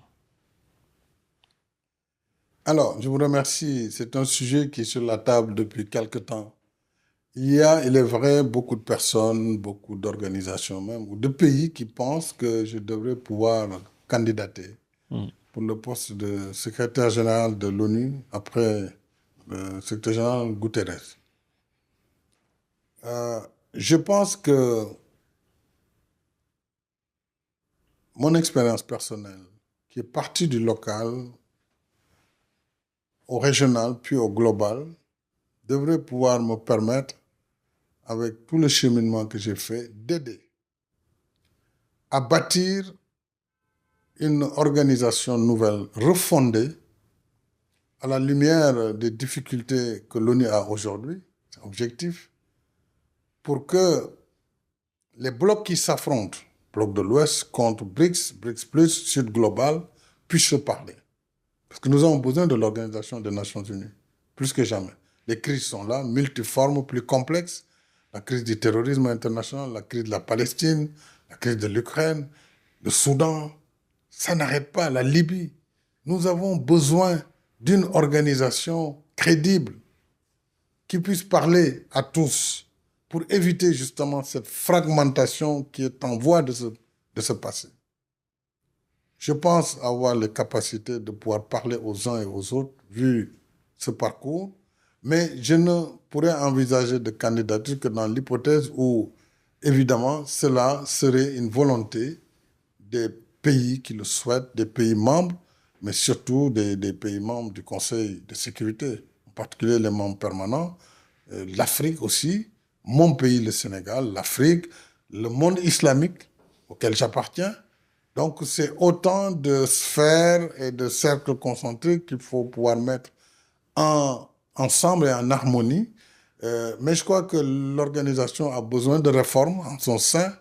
On le voit, parce qu'elle fait face à une crise importante.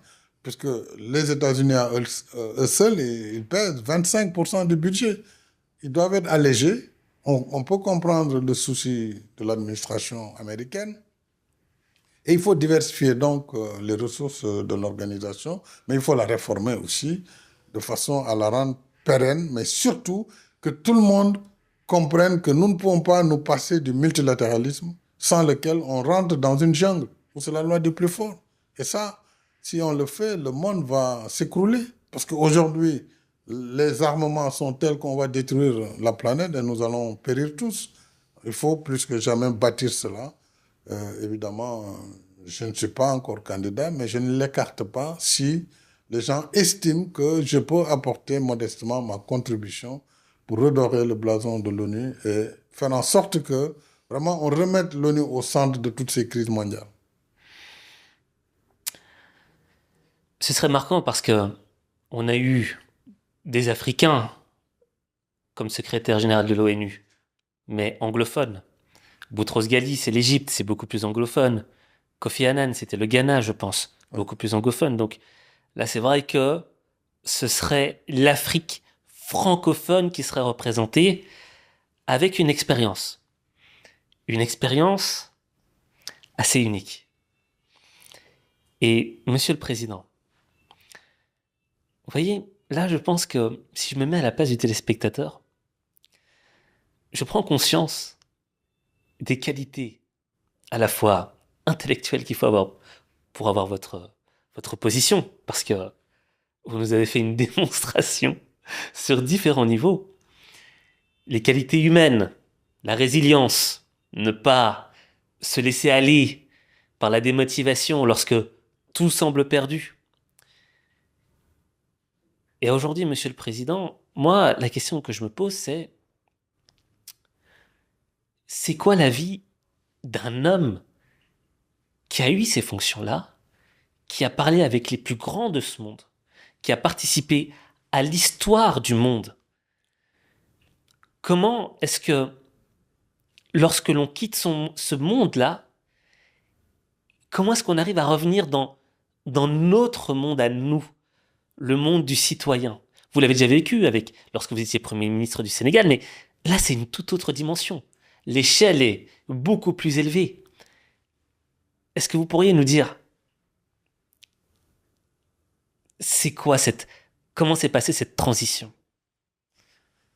Cette transition, je l'ai vécue de façon sereine, puisque j'ai choisi, moi, d'arrêter mon séjour à la tête de l'État. Tout au moins, de ne pas être candidat pour un nouveau mandat, alors que j'aurais pu, au terme de la Constitution sénégalaise. Mais j'ai choisi de quitter après mes 2 mandats. Donc, dans ma tête, après mon mandat, je devenais un citoyen simple. C'était dans ma tête déjà, avant même de quitter mes fonctions. Parce que ça a été mon choix. Et si on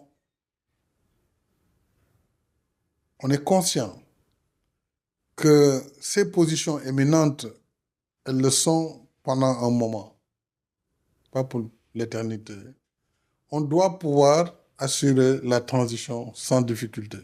Dans la tête d'abord.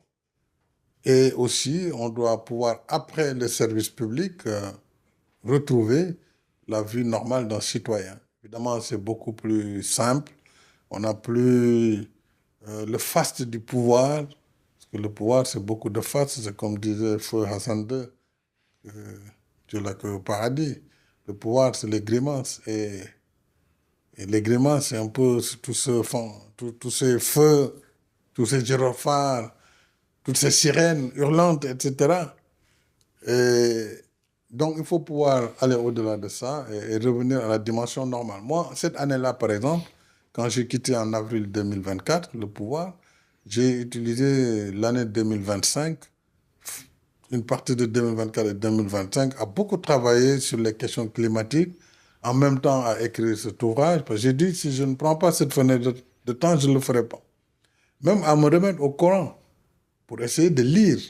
Parce qu'en général, on récite les versets, on les connaît par cœur, mais on ne comprend pas le sens forcément. Et on ne sait pas lire surtout.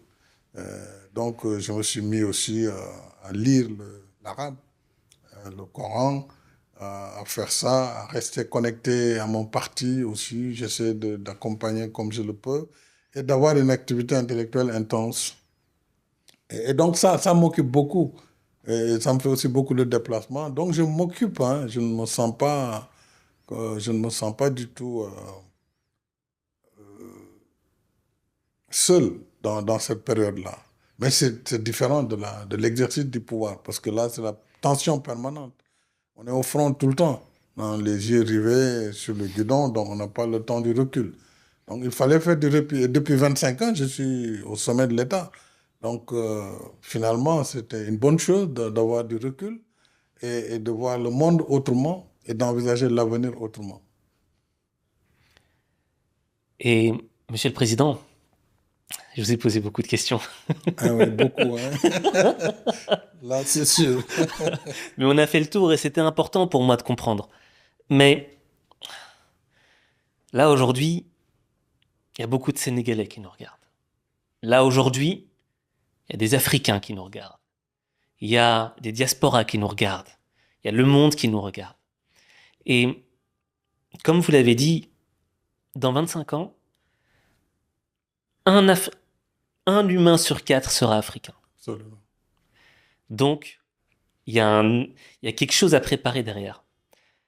Et je pense que l'élément, la variable de la réussite, c'est notre jeunesse. Absolument. Et Monsieur le Président, je vous laisse exprimer un message à cette jeunesse africaine et même mondiale. Et quel est le message que vous souhaiteriez leur partager? Le message est le suivant. D'abord, dans mon ouvrage, les 2 derniers chapitres, c'est l'éducation et le chapitre transmettre. Qu'est-ce que nous allons laisser à la postérité, à la jeunesse africaine, puisque c'est d'elle dont il s'agit ici. Elle doit comprendre, cette jeunesse africaine, que unie et formée, personne ne pourra empêcher à l'Afrique d'être le continent du futur et d'occuper la première position. Vous savez, le développement a connu un mouvement circulaire. Il est parti de l'Europe, puis il est allé aux États-Unis. Aujourd'hui, c'est l'Asie, qu'on le veuille ou pas. Et après l'Asie, il faut que l'Afrique prenne le relais. Et la démographie fait souvent l'histoire.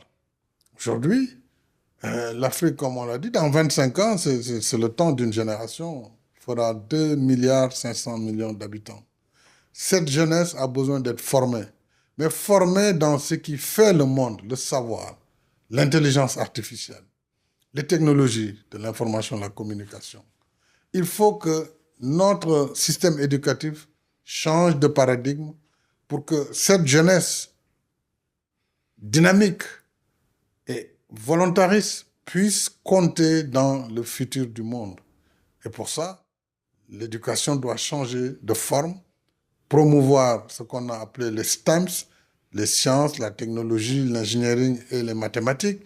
Ce n'est pas un hasard si les Chinois en sont là où ils sont aujourd'hui, les Japonais, l'Inde, le Pakistan, c'est à cause des sciences.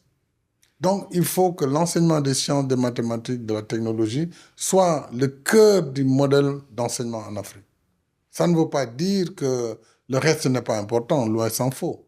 D'ailleurs, j'ai beaucoup développé sur le livre cet aspect où nous avons besoin de littérature, d'histoire, parce que si on ne connaît pas qui on est et d'où on vient, on ne sait pas où on va. Donc, on a toujours besoin de cette dimension.